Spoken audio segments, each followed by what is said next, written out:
चिराग पासवान ने एनडीए में बार्गेनिंग करके भले ही 29 सीटें झटक ली हो, लेकिन इससे एनडीए में सब कुछ ठीक नहीं चल रहा है।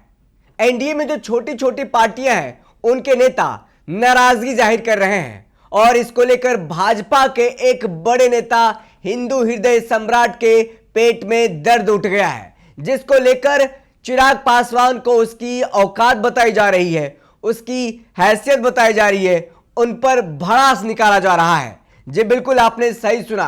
चिराग पासवान के कारण ही एनडीए में बहुत लेट सीट शेयरिंग हुआ, क्योंकि चिराग पासवान अपने जिद पर अड़ गए थे।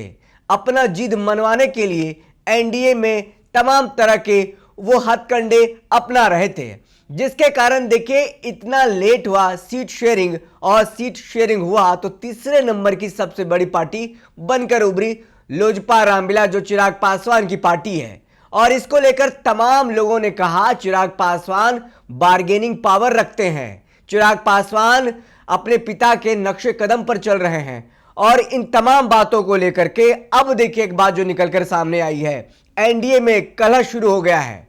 एक तरफ जहां जीतन राम मांझी है, दूसरी तरफ जहां उपेंद्र कुशवाहा है, इन दोनों को अभी हटा दे, छोड़ दिया जाए तो भाजपा के ही एक नेता, हिंदू हृदय सम्राट, कट्टर हिंदू माने जाते हैं, केंद्र में मंत्री हैं, नाम है उनका गिरिराज सिंह। गिरिराज सिंह ने उन पर भड़ास निकाला है, इशारों इशारों में।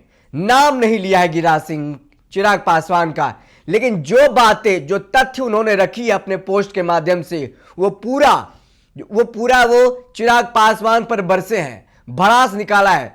क्या उन्होंने पोस्ट किया है वो हम आपको सबसे पहले पढ़कर सुनाते हैं। दरअसल आपको स्क्रीन पर एक पोस्ट दिख रहा होगा, वो गिरिराज सिंह का है, केंद्रीय मंत्री हैं, भाजपा के बड़े नेता हैं।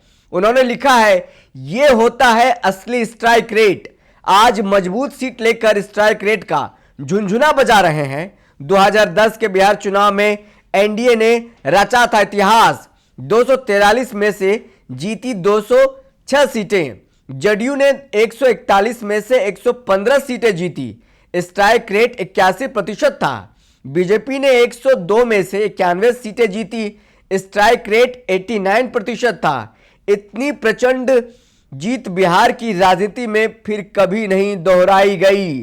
तब भी धर्मेंद्र प्रधान जी प्रभारी थे, आज भी प्रभारी हैं। तो गिरिराज सिंह ने इशारों इशारों में किसे कहा है, किनको कहा है, अब आपको समझ में आ गया होगा।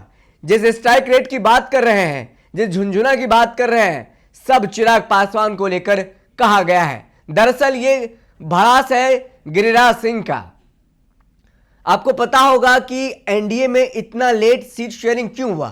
जो छोटी छोटी दो पार्टियां थी, हिंदुस्तान अवाम मोर्चा हो या फिर बात करें उपेंद्र कुशवाहा की, वो 2 से 5 सीटों तक मान जाती, 6 सीटों तक मान जाती, उसमें कोई ज्यादा दिक्कत नहीं आ रहा था। लेकिन यहां पर भाजपा जदयू को सबसे ज्यादा दिक्कत आ रहा था, तो वो दिक्कत आ रहा था चिराग पासवान से।